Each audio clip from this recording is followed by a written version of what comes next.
안녕하세요. HLB 제약의 작년 매출이 600억 원을 돌파했다고 합니다. 연평균 성장률 CAGR은 40%를 웃돌았다고 하는데요. 우선 AGR은 Annual Growth Rate의 줄임말입니다. 연평균 성장률이죠. 그리고 앞에는 Compound, 복리라는 단어가 붙어 있습니다. CAGR은 어떻게 계산할까요? 끝값을 시작값으로 나눠줍니다. 그러면 끝값이 시작값의 몇 배인지 알 수 있겠죠. 이걸 연도별로 얼마나 성장했는지 구해보면 CAGR이 나오죠. 예를 들어 A라는 업체의 매출이 100억 원에서 2천억 원까지 성장했다고 가정해 보겠습니다. 100억 원이 2천억 원이 되었으니 20배가 되었죠. 2000 나누기 100은 20이니까 말이죠. 매출이 20배나 늘은 건 알겠습니다. 그런데 이것만으로는 개운하지 않습니다. 바로 이 업체가 몇 년 동안 20배 성장했는지가 중요할 겁니다. 1년 동안 20배 성장했는지 10년 동안 20배 성장했는지에 따라 기업의 경쟁력이 달라지겠죠. A라는 업체는 알고 보니 2011년도부터 2019년도까지 성장한 겁니다. 8년 동안 성장했죠. 20배의 지수에다가 8분의 1을 해주면 CAGR이 나옵니다. 45.4%죠.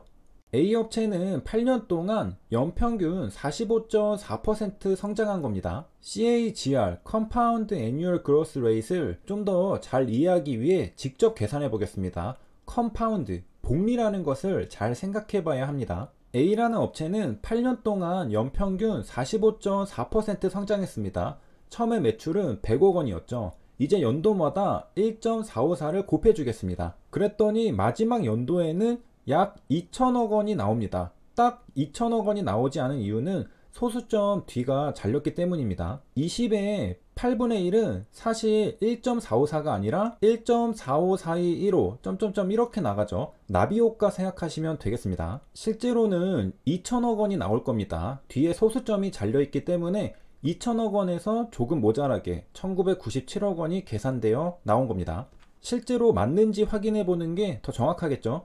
1.454가 아니라 1.45415 점점점을 곱해 보겠습니다. 그랬더니 8년 차에는 정확히 2천억 원이 나오죠. 그런데 사실 생각해보면 너무나도 당연한 결과입니다. CAGR 공식을 보면 그냥 거꾸로 되돌린 거란 사실을 알 수 있습니다. 1을 오른쪽으로 넘기면 1.454가 되죠. 그리고 양변에 8을 곱해줍니다. 우측에는 1.454 8승이 됩니다. 연평균 성장률을 8번 복리로 곱해준 겁니다. 그리고 시작가 100억 원을 넘겨서 곱해주면 끝값 2천억 원이 나오죠. 그냥 CAGR 공식을 거꾸로 돌린 게 이 계산입니다. 그리고 이 계산을 다시 거꾸로 돌린 게 여기 보이는 CAGR이고요. 그러니까 CAGR은 어려울 거 없이 그냥 단순 계산입니다. 말이 CAGR이라서 어려워 보이는 것일 뿐이지 상식입니다. 100억 원으로 시작해서 연평균 몇 퍼센트 성장하면 최종적으로 8년 차에 2천억 원이 되느냐, 이 몇 퍼센트 성장을 알고 싶었던 게 CAGR입니다. 계산한 결과 45.4%가 나온 것이고요. 이 45.4% CAGR을 복리로 곱하면 100억 원은 8년 뒤 2천억 원이 됩니다. 복리로 계산한 결과를 알고 싶었기 때문에 지수의 8분의 1 제곱을 해준 겁니다. 단순히 달리로 알고 싶었다면 그냥 8로 나눠주면 됩니다. 8을 그냥 나눠준 게 아니라 지수에 올렸다는 건 복리 연평균 수익률을 알고 싶었다는 뜻입니다. 달리로 계산해 보면요, 100억 원이 2천억 원이 되었으니 20배죠. 이 성과는 8년 동안 일궈낸 성과입니다. 그냥 8로 나눠주면 연 250% 성장한 게 됩니다. 달리로는 250% 성장한 것이고 복리로는 45.4% 성장한 것입니다. 달리 250%에 비해 복리 45.4%는 숫자가 굉장히 작죠. 이게 복리의 마법입니다. 덧셈보다 곱셈이 강력한 이유죠. 계속 곱해지니까 엄청나게 숫자가 커지는 겁니다.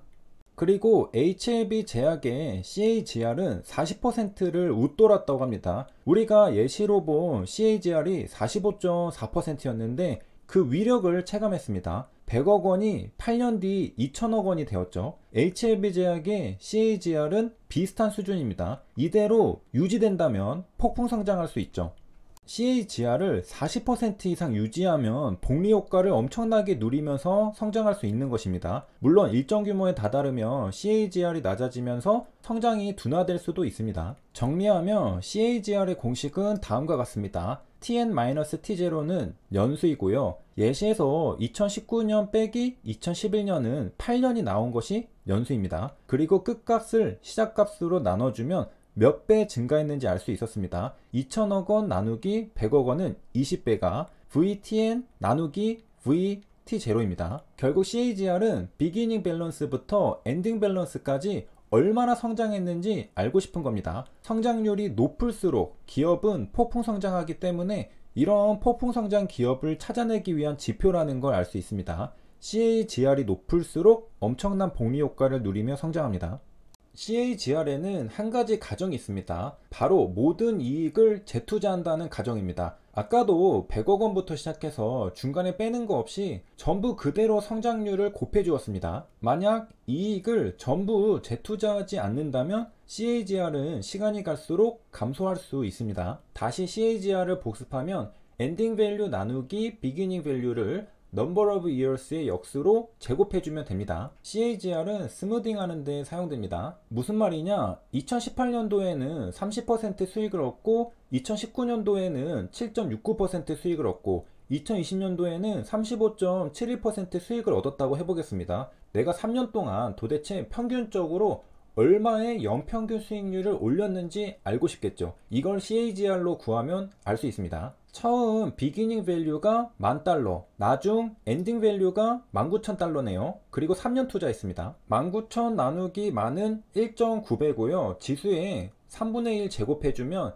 CAGR은 24%가 나옵니다. 3년 동안 연평균 복리로 24% 수익을 낸 겁니다. 1년차 30%, 2년차 7.69%, 3년차 35.71%로 들쭉날쭉한 수익률을 한 번에 깔끔하게 CAGR 24%로 스무딩 했습니다. CAGR 공식은 다음과 같고요. 똑같죠? $19,000 나누기 $10,000에다가 3분의 1 제곱해주면 23.86%가 나옵니다. 스무딩이 필요한 이유는 두 개의 자산을 비교할 때 유용하기 때문입니다. 주식이든 부동산이든 가상화폐든 가격은 제자리에 머물러 있지 않습니다. 연도마다 들쭉날쭉합니다. 3년이 지나서 과연 어느 자산이 성과가 더 좋았을까? 이걸 비교하기 위해서는 스무딩을 해줘야 합니다. 그러고 나면 각각의 자산들이 연평균 얼마나 성장했는지 비교할 수 있죠. 수익률을 비교해 볼 수 있는 겁니다. 세 줄 요약입니다. CAGR은 복리 연평균 성장률입니다. CAGR은 엔딩 밸류 나누기 비기닝 밸류에다